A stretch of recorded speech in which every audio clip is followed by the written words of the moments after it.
On the podcast today, I'm joined by the Reverend Andy Godfrey, and we're looking at 4 new films. There's a new rom-com, Love Again, a brilliant new sci-fi film streaming on Amazon called Lola, a Korean, come French, come slightly English drama called Return to Seoul, and finally a French subtitle film, The 8 Mountains. This is Flickering Dreams.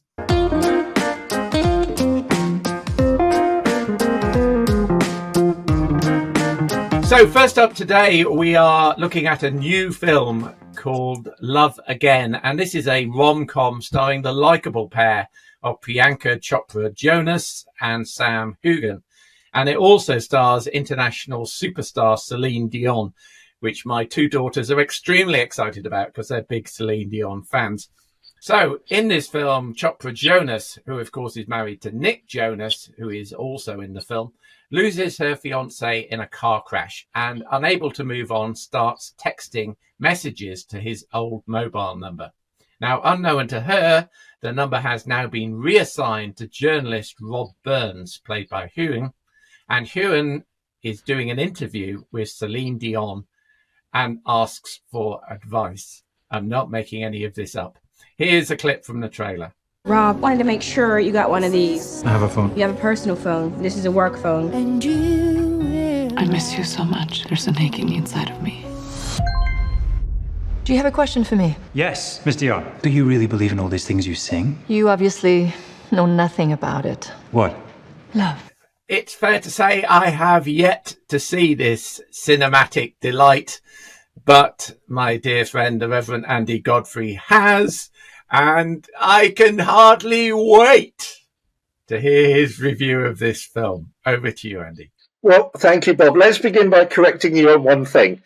This film describes itself as a romantic comedy. It's no such thing.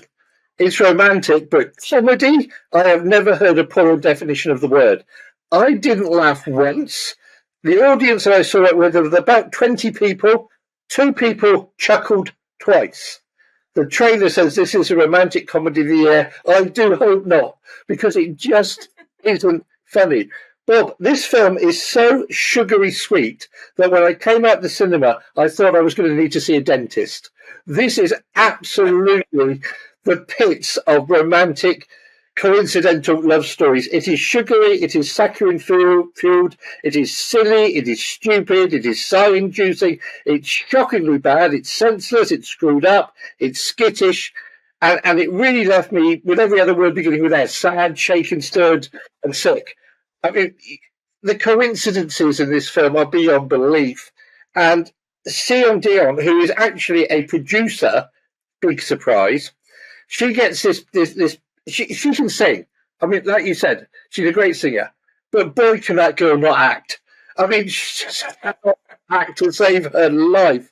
And even though she's playing herself, you know, the fact is that the film, it's got no surprises. I mean, you could walk it halfway through and know exactly what's going to happen. I love romantic comedies. I really do. This is no such thing. Don't get me started on the inconsistencies in the script. For example, Miss Dion is in America because she's doing an American tour, okay? We see her on stage at her first gig rehearsing during the afternoon before the evening concert. Somebody then comes rushing in and says, right, we'd better design the tour poster. What would you like on it, Miss Dion? I mean, you know, even the tour poster would have been designed months ago. It's just one of the little inconsistencies in a film that makes very little sense. It didn't tug my heartstrings, but it pulled at my stomach and made me want to vomit. I mean, really, it really is that poor. The tagline for the film is "Destiny has a plan." Well, it's a rubbish one. It's an absolute rubbish one. And in fact, don't look at the trailer, don't look at the poster, because the poster actually has got the end scene of the film on the poster. It is just diabolically bad, and I couldn't wait to get out of there. And as soon as the credits started, I thought, oh, great, thank goodness for that. And then, to add insult to injury, there's a mid-credit scene. And you just go, no, please, end, just play with your end. You know, and people were running to get out of the cinema. It's really poor. It wasn't setting up for a sequel, was it, the mid-credit scene? Well, that's what scared me. I think, I mean, what scares me is that people will go and see this make it a hit, give them all the money, and then they will go and make a sequel. I think that's what really scares me, because it's going to be dominating cinema screens this weekend. But honestly, I've never in my life, Bob, walked out of a movie. Never. Because how can you review something you haven't seen? So I've never walked out of a movie. But I wanted to. I just wanted to leave and have a lie down. I just wanted to go and rejoin civilization and the real world, you know. And the scene of the character of Rob singing a Dion song in the shower is just cringeworthy, you know. You think somebody chuck him a towel or chuck the towel in, you know. It is just awful. I suspect that this is going to be a Marmite movie. We're in the camp that hate Last Christmas, and I suspect, although I haven't seen it yet, we will be in the camp that hate this film. My daughters are gagging to see this film, and they'll go together. They will probably chuckle and laugh throughout, and it will become one of their best favourite films of the year, possibly because it's a really bad film. Yeah. But I mean, we should mention, Bobby, that there are two greats of British comedy in this. So we've got Celine Imrie and we've got Russell Tovey. They are asked to play their characters with American accents, and it doesn't work. I mean, it really doesn't work. Russell Tovey's American accent is all over the place. Literally, every scene he is in, including one of those sort of montage scenes that's repeated, again and again, when he's standing in the lobby of a hotel and somebody runs by him, and then the next day, his accent's different in each scene. He's all over the place. One minute he's a Southern American, the next minute he's from North America, the next minute I don't know where he's from, probably Canada. But it really is poor. If you're going to hire Brits, let them be Brits, for Pete's sake. I hardly dare to ask you, but a score out of 10? 1 for the soundtrack. Okay, so that's 1 out of 10, our lowest ever rating on Flickering Dreams for Love Again. Now, I think we're going to move on to something completely different, because we've both seen the next film, and I know we both rate it very highly. Now, this is a film which had a very, very limited cinema release recently. It's just landed on Amazon Prime to rent, and that is the brilliantly quirky science fiction film Lola. The film is set in Britain during the early days of World War II. In fact, it's set in 1940 when the film starts. And Lola is an invention operated by 2 orphan sisters that can see transmissions from the future. Here's a clip. This is the true magic. Movies, royal weddings, a musical rebellion, signals beamed around the world. Because of this pioneering work, this marks a huge turning point in the war against Nazi Germany. So, this is, as Doctor Who would say, a timey-wimey film like Back to the Future, but without any of the actual time travelling. And without giving any spoilers, it's really about the effects of knowing things about the future and the effect that that knowledge can have. So in that sense, it's actually a lot more like Back to the Future 2 in terms of the action of the film. Okay. And I guess what makes this a really fantastic film is how cleverly it's been done. It's been done as a found footage documentary style film. So it's all in very grainy black and white, and it's in an almost square screen format. And as well as the live action, which is filmed again in black and white in this format, it mixes that in with original newsreel footage.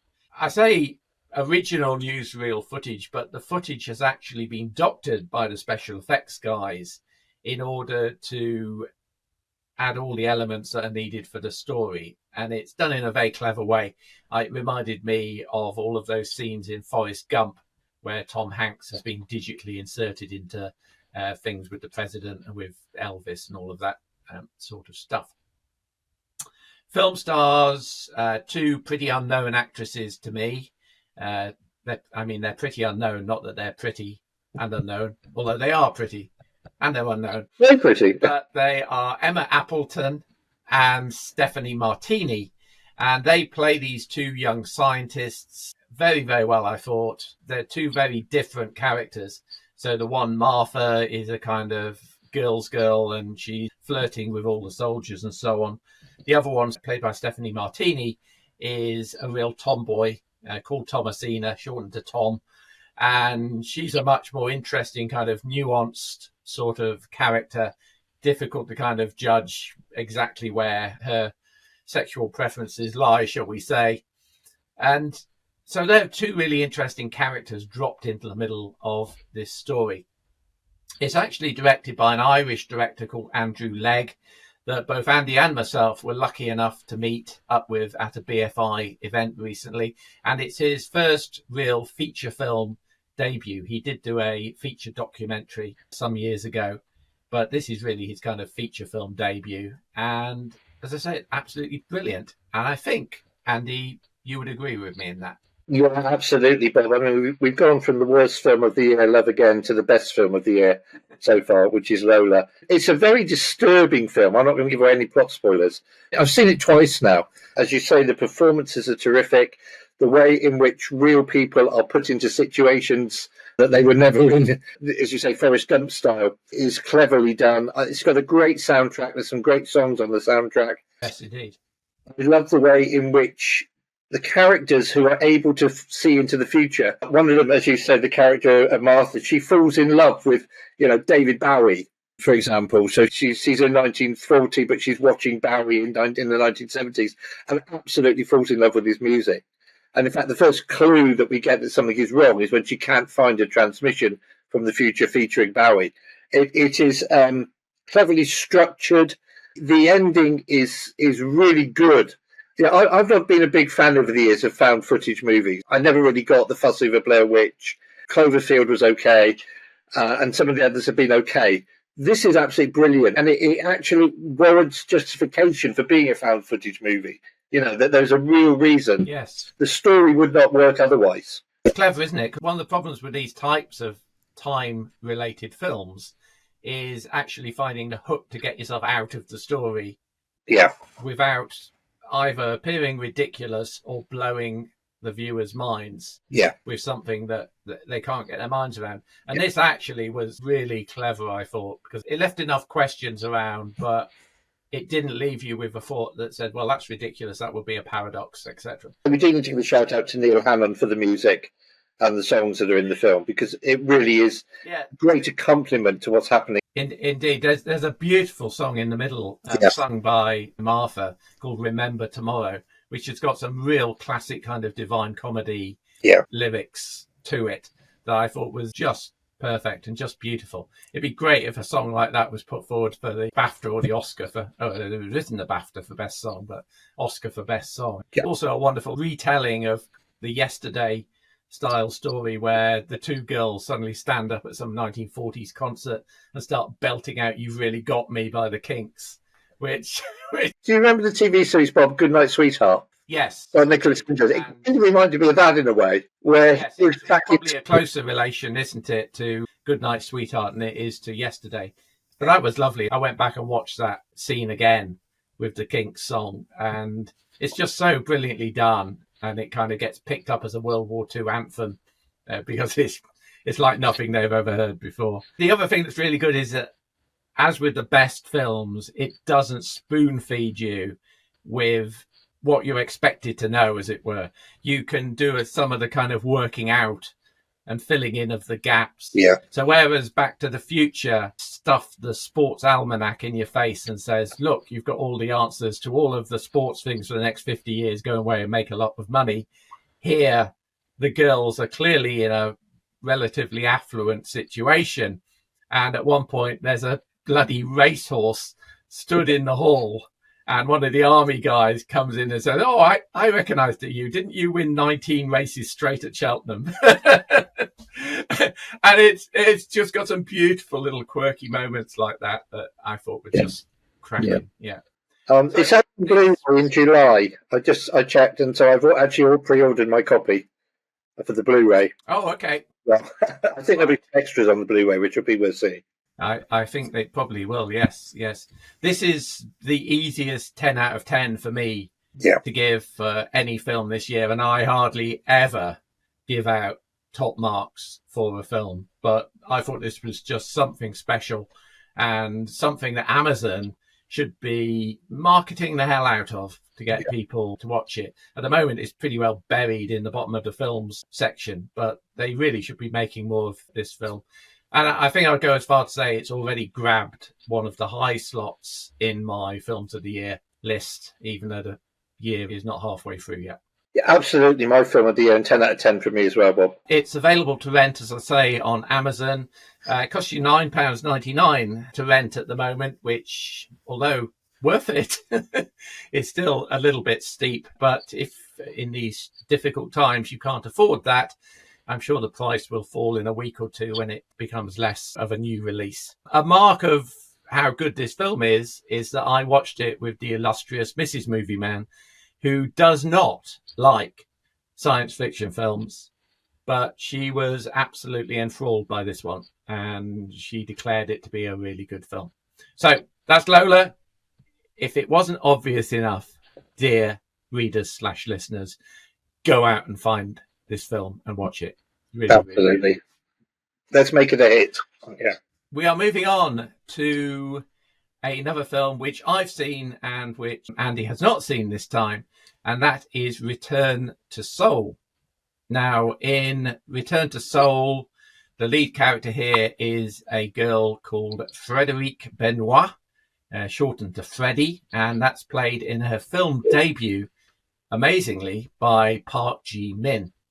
Now, Freddie was adopted as a Korean baby by a French couple, and now she finds herself back in Seoul with the option of tracking down her birth parents. But will fitting those missing pieces into her life bring her comfort or not? For video viewers of this podcast, here's a clip. C'est ta mère? Biologique, je pense, ouais. Tu vas essayer de retrouver tes parents? Pourquoi non? Mais je suis française. T'es aussi un peu coréenne. Votre prénom de naissance est Yeon-hee. On pourrait dire docile et joyeuse. This is a film which is directed and written by Davy Chow, and it's actually based on a life story of Laura Badoufle. I don't know if I pronounced that right. And as a result, it's got a really nice feeling of being very naturalistic and true. And there's a very early analogy in the film about the fear of playing sheet music on a piano. And you get the feeling that Freddie has never really taken that leap in life to start playing her own sheet music. She's always constantly running away from situations or discussions that she finds uncomfortable, jumping up in mid-conversation with her friends in a Korean cafe, for example, and madly dancing to a DJ's tune, who she then subsequently takes home to try to go to bed with. I mean, it's that sort of film. And I guess this is one of the great credits of the film, and also one of its real frustrations, is that Freddie as a character is absolutely and infuriatingly frustrating. I mean, she's wild, she's anarchic, she's apparently bisexual, she's bohemian, and she uses sex and drugs and alcohol really as distractions in her life. And it's a interestingly intelligent script, because the film keeps flashing forwards a few years. And as it does so, you see Freddie become a successful businesswoman, and you think, oh, she's grown up and matured. Then she'll go back and she'll go and sleep with somebody else or get herself completely wasted. She says at one point, Seoul is toxic for me. And it's like this fact that whenever she goes back into South Korea again, she suddenly falls apart again and goes and does something completely irrational. And you think, oh, she's not grown up at all. So in that sense, it's a really frustrating film, because you really want her to succeed and be successful in the film, and she keeps cacking up. It's also quite a interesting film to try and follow, because, as I say, the script keeps jumping ahead and the story keeps changing, but they don't tell you how the story has changed. You have to fill in the pieces for yourself as the film moves ahead. And I really like that, because I like films where you're not spoon-fed what the story is and you have to do a little bit of mental acrobatics in order to keep up with it. As I said, the lead actress Park Ji-min does an extraordinary job in the leading role of this damaged individual. And as I say, it's a debut film performance, and she really does a fantastic job.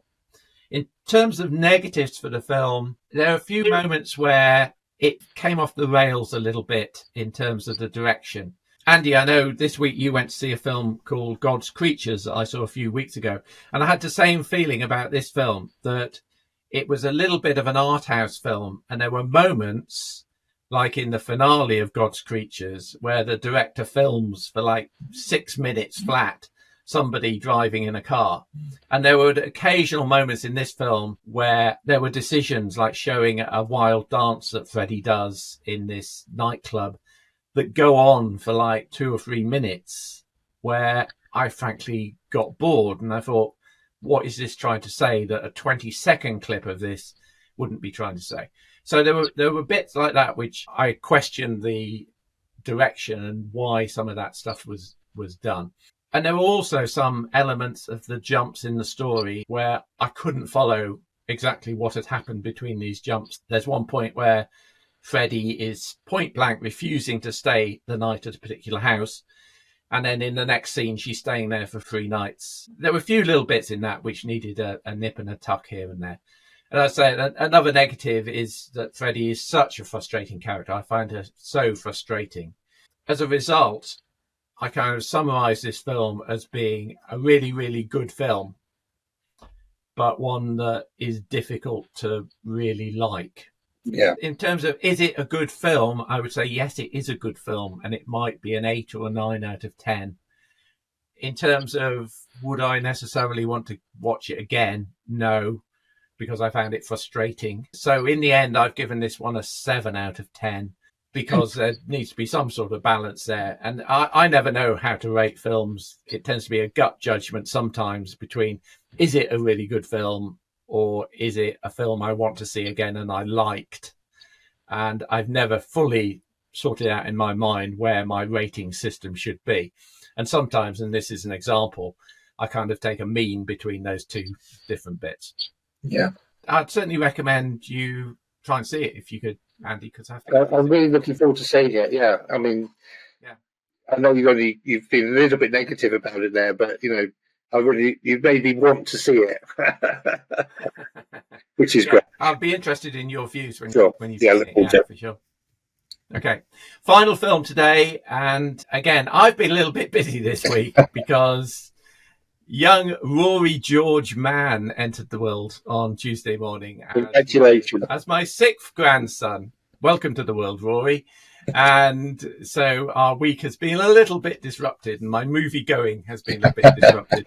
And one of the films I missed was an unlimited preview by Cineworld of 8 Mountains, which again opens tomorrow, I believe, in cinemas. I haven't seen it, but Andy, you have seen it. So over to you. What did you think of 8 Mountains? I really enjoyed it. This is a story of a friendship between we 2 boys, and we follow them into adulthood where they reconnect. So Peter is on holiday with his family from what he describes as a dirty, smelly, horrible city of Turin. They've taken a log cabin in the woods for the summer up in the mountains, and they're really enjoying the fresh air and the scenery and being away from the city. And young Peter meets Bruno, who's living on a farm with his auntie and uncle, and he can't imagine what life in the city must be like. So there's a bit of discussion between the 2 boys' different upbringing. You know, what's life like in the city, what's life like in the countryside. Peter's experiencing the countryside for the first time. Bruno has never experienced the city, and when he does, he absolutely hates it and comes running back to his life in the countryside. For video viewers of this podcast, here's a clip.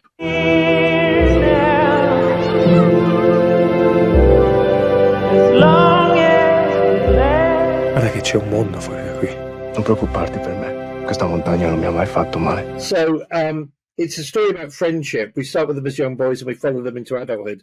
And that's really all the plot is, literally. There's one point where Peter's father had said, when I retire, I'm going to build a house in the mountains.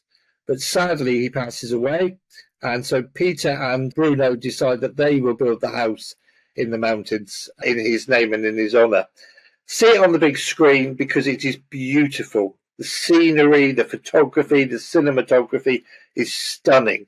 And the views are absolutely gorgeous. There's one point where we follow the two men walking up a mountain and they get to the peak and the camera just sort of swings around and we get to see for the first time what they're singing. We go, wow, this is stunning, beautiful scenery. On that point, Andy, in the trailer, it looks like it's in 4:3 format rather than 16:9 widescreen, which struck me as a bit of an odd decision given it's a kind of big kind of scenic film. I was going to mention that, Bob. Yeah, thank you. Yeah. So what it does is, by being in that particular format, we get the height of the mountains rather than an oblong view. We're continually looking up. Okay. And the whole time, the camera's going to find our characters as they climb the mountains, just looking up. And I think by having it in the square format, it gives us some idea of how high they are climbing as we follow them up and up and up and up to the top of the screen. If I have a complaint, it's too long. It's just under 2 hours. So it does get a bit saggy and a bit boggy in the middle, but really worthwhile seeing. Just a nice, simple, quiet, low-key film about friendship and a friendship that goes through various ups and downs but doesn't die. It looks beautiful. I thought the score was terrific by Daniel Norgan. It's an Italian film. We had a problem at Cineworld when I saw it because it's subtitled, but in fact the film started and there were no subtitles. We were 10 minutes into the film and no subtitles. So I went outside and complained. They came back, they put the lights on. We waited another 20 minutes. They started it again. So maybe that's why I felt it was a bit too long because, I got home half an hour later than I thought I was expecting to. But really lovely, nice, steady film. I'd give it an 8 out of 10, just for the scenery alone. And the performances by the two leads, again, Italian actors, really good. Just a nice, gentle, relaxing way to spend nearly 2 hours in the cinema, enjoying beautiful scenery and a nice, comfy, cosy story. Yeah, it's good. An 8 out of 10. At this point, we tend to do AOB, and in the past few weeks, we have been running a favourite trailers thing. We were supposed to be joined today by a new recruit to the Flickering Dreams team, Emma from Emma Loves the Movies on Twitter. Unfortunately, Emma was sick today, lost her voice, and so is unable to be here this week. So I will be pushing forwards to next week, Emma's choice of her favourite trailer in AOB. In the meantime, Andy, did you have any more AOB this week? Not really. I got sent a screener of a film called Jesus Revolution, and you might understand from my point of view that was always going to be interesting. It's about a charismatic revival that swept America in the early 70s. I've seen it, but I'm not allowed to review it. That is something to look out for. I found it particularly fascinating, but that was just me. Okay. I also got sent a screener for a documentary about Auschwitz called A Cure for Hate, which is a really interesting film. I'm only halfway through it, so I better not review it until next time. I'll see if I can actually get them to send a screener to you, Andy, because it's a really interesting little documentary. So that's interesting. Also, I went to see Are You There, God? It's Me, Margaret, last night at a Cineworld preview, which I know you've seen as well, Andy. It's not actually due out until a week tomorrow in the UK, so we'll review that one next week.